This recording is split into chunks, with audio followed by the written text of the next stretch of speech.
എല്ലാവർക്കും നമ്മുടെ പുതിയ വീഡിയോയിലേക്ക് സ്വാഗതം. ഇന്നത്തെ നമ്മുടെ റെസിപ്പി അകത്ത് നല്ല ടേസ്റ്റി ആയിട്ടുള്ള ഒരു ക്രീം ഫില്ല് ചെയ്ത് പുറമേ നല്ല പഞ്ഞി പോലെയുള്ള ഒരു പലഹാരമാണ്. ഇതിനു മുമ്പ് നമ്മൾ ഇതുപോലെ ഒരു ക്രീം ബണ്ണ് ചെയ്തിരുന്നു. അപ്പോൾ അതുപോലെ തന്നെയാണ് കേട്ടോ. നിങ്ങൾക്ക് എന്തായാലും ഇഷ്ടപ്പെടുന്ന ഒരു റെസിപ്പിയാണിത്. കുറച്ച് ചേരുവകൾ നമ്മുടെ വീടുകളിൽ എപ്പോഴും സാധാ കാണുന്ന ചേരുവകൾ മാത്രം മതി നമുക്കിത് ഉണ്ടാക്കാൻ വേണ്ടിയിട്ട്. അപ്പോൾ നമുക്കത് എങ്ങനെയാണ് തയ്യാറാക്കുന്നതെന്നൊന്ന് നോക്കാം. അതിന് വേണ്ടിയിട്ട് ആദ്യം തന്നെ ഞാൻ ഈ ഒരു പാത്രത്തിലേക്ക് 1 കപ്പ് അളവിൽ, അതായത് 250 ml പാൽ ഒഴിച്ചു കൊടുക്കുകയാണ്. പാലെടുക്കുമ്പോൾ നമ്മൾ ഫുൾ ഫാറ്റ് പാൽ തന്നെ എടുക്കുക. ഇനി ഇതിലേക്ക് 1/2 കപ്പ് അളവിൽ പഞ്ചസാരയും കൂടെ നമുക്ക് ചേർത്ത് കൊടുക്കാം.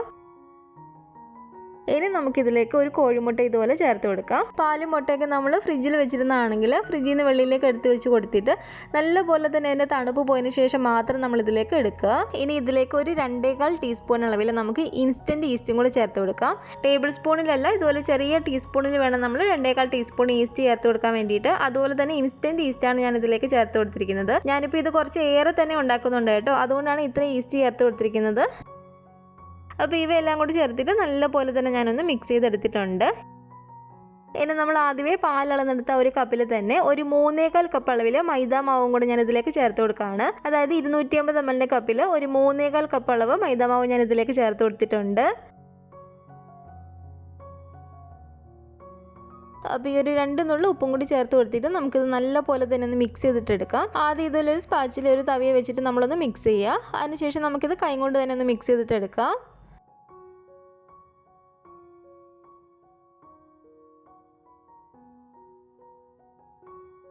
നമ്മൾ ഇതുപോലെ കൈ കൊണ്ട് മിക്സ് ചെയ്യുന്ന സമയത്ത് നമ്മുടെ കയ്യിലൊക്കെ ഒട്ടിപ്പിടിക്കുന്ന ഒരു പരുവത്തിനാണ് ഈ ഒരു മാവ് ഇരിക്കുന്നത്. അപ്പോൾ ആ ഒരു ഒട്ടലൊക്കെ മാറാൻ വേണ്ടിയിട്ട് നമുക്കിതിലേക്ക് ഒരു 3 ടേബിൾ സ്പൂൺ അളവിൽ ബട്ടറും കൂടി ചേർത്ത് കൊടുക്കാം.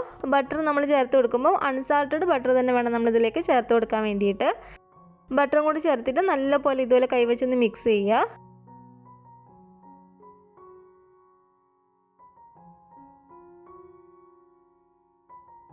ഇനി ഒരു കൗണ്ടർ ടോപ്പിലോ അല്ലെങ്കിൽ ഒരു ചപ്പാത്തി പലകയിലോ കുറച്ച് പൊടി നമുക്ക് ഇതുപോലെ തൂക്കി കൊടുത്തിട്ട് നമുക്ക് ഒരു മാവ് വെച്ച് കൊടുത്തിട്ട് എന്നിട്ട് 2 കൈ ഉപയോഗിച്ച് നമുക്കിത് നല്ലപോലെ തന്നെ ഇതിലൊന്ന് കുഴച്ചെടുക്കാം. ആ ഒരു മാവ് നല്ല സോഫ്റ്റ് ആയി കിട്ടുന്നതിന് വരെ നമ്മൾ ഇതുപോലെ ഒന്ന് ചെയ്യുക. ഇതുപോലെ നല്ലപോലെ തന്നെ ഒന്ന് കുഴച്ചെടുത്ത് മാവ് നല്ല സോഫ്റ്റ് ആക്കി ഞാനൊന്ന് എടുത്തിട്ടുണ്ട്.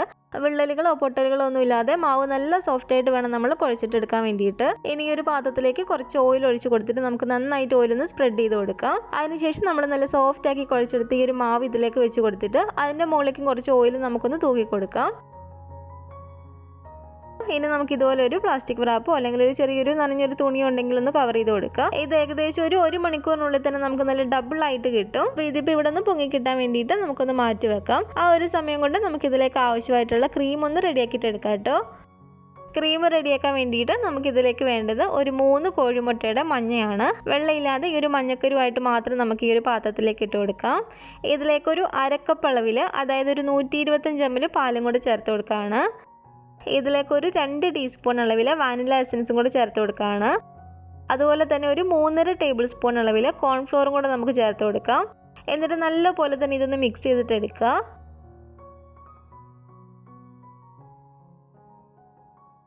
ഇനി ഈ ഒരു പാത്രത്തിലേക്ക് നമുക്ക് ഒരു 2 കപ്പ് അളവിൽ പാൽ ഒഴിച്ചു കൊടുക്കാം. അതായത് ഒരു 500 ml പാല്.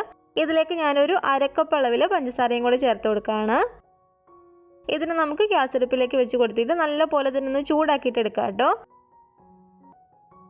പാല് നന്നായിട്ടൊന്ന് ചൂടായിട്ട് വരുമ്പോഴത്തേക്ക് നമ്മൾ മിക്സ് ചെയ്ത് വെച്ചിരിക്കുന്ന ഒരു കോൺഫ്ലോറിൻ്റെ ഒക്കെ ഒരു മിക്സ് ഇതിലേക്ക് ഒഴിച്ച് കൊടുത്തിട്ട് നല്ലപോലെ തന്നെ നമുക്കൊന്ന് ഇളക്കി കൊടുക്കണം. ഒരു മീഡിയം ഫ്ലെയിമിൽ വെച്ച് കൊടുത്തിട്ട് തന്നെ നമ്മൾ നന്നായിട്ട് തന്നെ ഒന്ന് കൈവിടാതെ ഇളക്കി കൊടുക്കണം കേട്ടോ. പെട്ടെന്ന് തന്നെ നമുക്കിത് നല്ലപോലെ തന്നെ ഒന്ന് കുറുകി കിട്ടും. ഒരുപാടങ്ങ് കുറുകി പോകണ്ട, ഒരു ക്രീമിൻ്റെ ഒക്കെ ഒരു പരുവത്തിന് നമുക്കൊന്ന് കുറുക്കിയിട്ടെടുക്കാം. അപ്പോൾ കൈ വിടാതെ തന്നെ നല്ലപോലെ തന്നെ ഞാനിതൊന്ന് ഇളക്കി കൊടുക്കുകയാണ്. അപ്പോൾ നമ്മുടെ ക്രീം ഇവിടെ റെഡി ആയിട്ടുണ്ട് കേട്ടോ. ഇതാണ് ഇതിൻ്റെ ഒരു കറക്റ്റ് പരുവം. ഇതുപോലെ ഒന്ന് കുറുകി വരുമ്പോഴത്തേക്ക് നമ്മൾ ഫ്ലെയിം അങ്ങ് ഓഫ് ചെയ്ത് കൊടുക്കുക. ഫ്ലെയിം ഓഫ് ചെയ്ത് കൊടുത്തതിന് ശേഷം നമുക്കിതിലേക്ക് ഒരു 2 ടേബിൾ സ്പൂൺ അളവിൽ ബട്ടറും കൂടെ ചേർത്ത് കൊടുത്തിട്ട് നന്നായിട്ട് തന്നെ ഇളക്കി കൊടുക്കാം. അപ്പോൾ നല്ല ടേസ്റ്റി ആയിട്ടുള്ള നമ്മുടെ ഒരു ക്രീം ഇവിടെ റെഡി ആയിട്ടുണ്ട്. ഇതിന് നന്നായിട്ട് ഇതിൻ്റെ ചൂടൊക്കെ പോയി നന്നായിട്ടൊന്ന് തണുത്ത് വരുന്നിടം വരെ നമുക്കൊന്ന് വെയിറ്റ് ചെയ്യാം കേട്ടോ. അപ്പോൾ ഏകദേശം 1 മണിക്കൂറൊക്കെ ആയപ്പോഴത്തേക്കും തന്നെ നമ്മുടെ മാവ് ഇവിടെ നല്ല ഡബിൾ ആയിട്ട് നല്ല പോലെ തന്നെ പൊങ്ങി വന്നിട്ടുണ്ട്. ഇതിനെ ഒരു പ്ലാസ്റ്റിക് റാപ്പൊക്കെ കളഞ്ഞിട്ട് നമുക്ക് ഇതുപോലെ ഒന്ന് കുഴച്ചെടുക്കാം. എന്നിട്ട് നമുക്കിത് രണ്ടായിട്ടൊന്ന് ഡിവൈഡ് ചെയ്തിട്ടെടുക്കാം. പകുതി മാവ് ഇതുപോലെ എടുത്തിട്ട് ബാക്കി മാവ് നമ്മൾ അടച്ച് തന്നെ വെച്ച് കൊടുക്കുക, ഡ്രൈ ആയി പോകാതിരിക്കാൻ വേണ്ടിയിട്ട്. ഇനി ഒരു കൗണ്ടർ ടോപ്പിലോ അല്ലെങ്കിൽ ഒരു ചപ്പാത്തി പലകയിലോ കുറച്ച് പൊടി നമുക്ക് ഇതുപോലെ തൂക്കി കൊടുത്തിട്ട് നമുക്ക് ഈ ഒരു മാവ് വെച്ച് കൊടുത്തിട്ട് അതിൻ്റെ മുകളിലേക്ക് കുറച്ച് പൊടിയൊന്ന് തൂകിയതിന് ശേഷം നമുക്കിതൊന്ന് പരത്തിയിട്ടെടുക്കാം. പരത്തിയെടുക്കുന്ന സമയത്ത് നമ്മളിത് ഒരുപാട് അങ്ങനെ നൈസായിട്ടൊന്നും പരത്തരുത്. ഏകദേശം ഒരു 1/2 ഇഞ്ച് വലുപ്പത്തിലൊക്കെ തന്നെ നമ്മളിത് പരത്തിയിട്ടെടുക്കുക. അപ്പോൾ അത്യാവശ്യം കട്ടിക്ക് തന്നെ ഇതുപോലെ ഒന്ന് പരത്തിയെടുത്തതിന് ശേഷം ഇനി ഒരു കുക്കി കട്ടർ വെച്ചിട്ടോ അല്ലെങ്കിൽ ഇതുപോലൊരു ഏകദേശം ഒരു 3 ഇഞ്ചോളം വലിപ്പമുള്ള ഇതുപോലൊരു അടപ്പ് വെച്ചിട്ടോ നമുക്കിതൊന്ന് കട്ട് ചെയ്തിട്ടെടുക്കാം.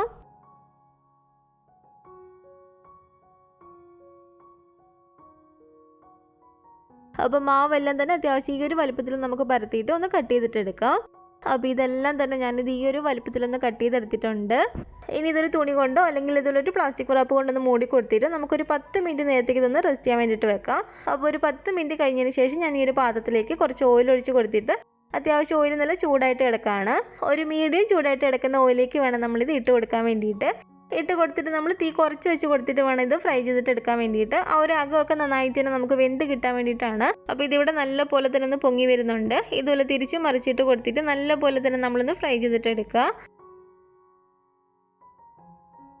ഒരുപാടങ്ങ് കളർ മാറിപ്പോകണ്ട, ചെറിയൊരു ഗോൾഡൻ ബ്രൗൺ കളറൊക്കെ ആകുമ്പോഴത്തേക്കും നമുക്കിതങ്ങ് എടുക്കാവുന്നതാണ്. അപ്പോൾ ഇതിപ്പോൾ ഇവിടെ റെഡി ആയിട്ടുണ്ട്. ഞാൻ ഓയിലകത്തുനിന്ന് എടുത്ത് മാറ്റാണ്. അപ്പോൾ ഇതുപോലെ തന്നെ നമുക്ക് ബാക്കി ഓരോന്നും ഇട്ട് കൊടുത്തിട്ടൊന്ന് ഫ്രൈ ചെയ്തിട്ട് എടുക്കാം. അപ്പോൾ ഞാനിപ്പോൾ ഇതെല്ലാം തന്നെ ഇവിടെ നിന്ന് ഫ്രൈ ചെയ്തെടുത്തിട്ടുണ്ട്. ഇത് നമ്മൾ നേരത്തെ തയ്യാറാക്കി വെച്ചിരുന്ന ഈ ഒരു ക്രീമാണ്. ഈ ഒരു ക്രീം നന്നായിട്ട് ഒന്നും കൂടെ ഒന്ന് മിക്സ് ചെയ്ത് കൊടുക്കുക. ചെറിയ ചെറിയ കട്ടകൾ എന്തെങ്കിലും വന്നിട്ടുണ്ടെങ്കിൽ നന്നായിട്ടൊന്ന് പോകാൻ വേണ്ടിയിട്ട് നല്ലപോലെ ഇതുപോലെ നമുക്കൊന്ന് മിക്സ് ചെയ്ത് കൊടുക്കാം. ഇനി ഒരു ക്രീം നമുക്ക് അതിലേക്കൊന്ന് ഫില്ല് ചെയ്ത് കൊടുക്കാം.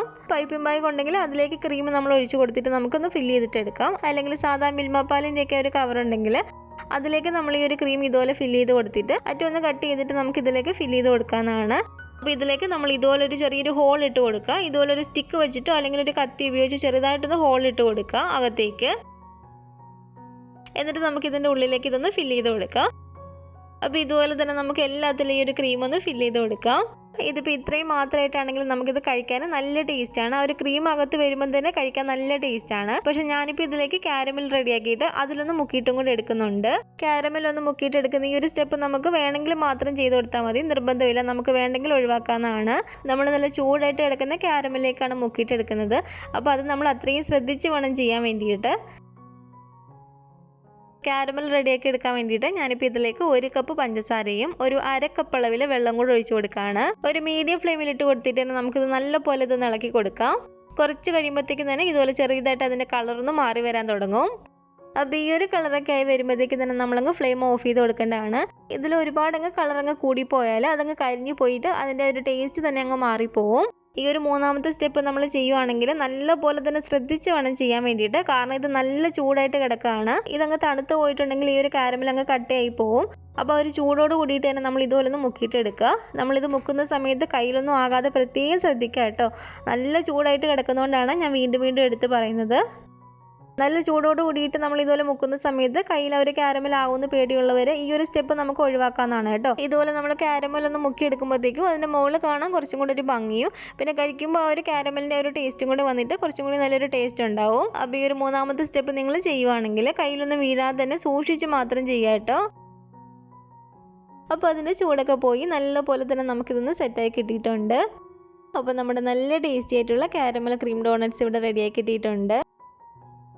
നല്ല ടേസ്റ്റി ആയിട്ടുള്ളൊരു റെസിപ്പിയാണ് കേട്ടോ ഇത്. അതിൻ്റെ ഉള്ളിൽ ഒരു ക്രീമിനാണെങ്കിലും നല്ല സൂപ്പർ ടേസ്റ്റാണ്. അപ്പോൾ നമ്മുടെ ഈ ഒരു ക്രീം ഡോണറ്റ്സിൻ്റെ റെസിപ്പി നിങ്ങൾക്ക് എല്ലാവർക്കും ഇഷ്ടപ്പെട്ടെന്ന് കരുതുന്നു. ഇഷ്ടപ്പെട്ടെങ്കിൽ തീർച്ചയായിട്ടും ഒന്ന് ട്രൈ ചെയ്ത് നോക്കാം കേട്ടോ.